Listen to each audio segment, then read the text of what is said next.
So today I announce that I will forego the privileges, not only the office of the Majority Leader, but of the United States Senate itself, from which I resign effective on or before June 11th. And I will then stand before you without office or authority, a private citizen, a Kansan, an American, just a man. Just a man, but an extraordinary man who embodies the goodness, the decency, and the strength of America. He grew up in this house in Russell, Kansas during the Depression.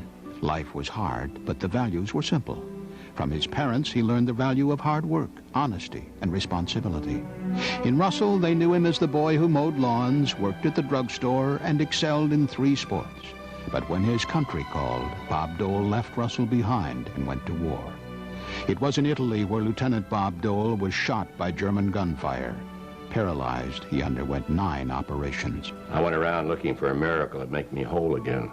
The doctors said he'd never walk again, but after 39 months, he proved them wrong.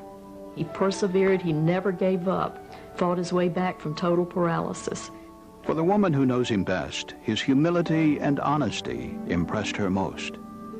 I remember one time we were dating, and Bob was down in North Carolina visiting with my parents, and unbeknownst to me, he left his bedroom, went down to the kitchen where my mother was fixing breakfast, and he had a towel over his shoulder that had been wounded in the war, and he said, "Miss Hanford," he said, "I think you should know about my problem." And he showed it to my mother, and she said, "Bob, that's not a problem, that's a badge of honor."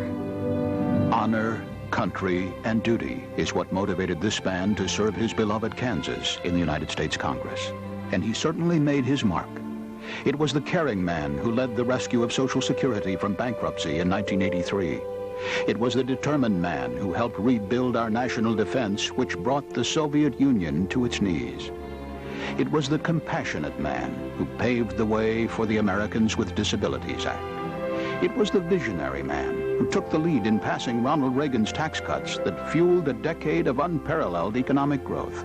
And it was the man from Russell, Kansas, who consistently fought to protect America's family farmers and preserve rural health care. But the lasting legacy he will leave is leadership. He's the longest-serving Republican leader in history. Why? In a word, integrity. He keeps his word. He tells the truth. He says what he means and means what he says. I must leave Congress that I have loved, which I have been honored to serve, many of my friends here today. And some might find this surprising, given the view that Congress has been my life. But that is not so. With all due respect to Congress, America has been my life. The life experience of this American has given him a strong moral compass to lead all Americans. The principle of work to replace welfare. The principle of accountability to strengthen our criminal justice system. The principle of discipline to end wasteful Washington spending. This plain-spoken and humble man from Kansas sees the future and faces it squarely, and knows that the only way to earn the people's trust is to trust the people with the truth. He is what a president should be.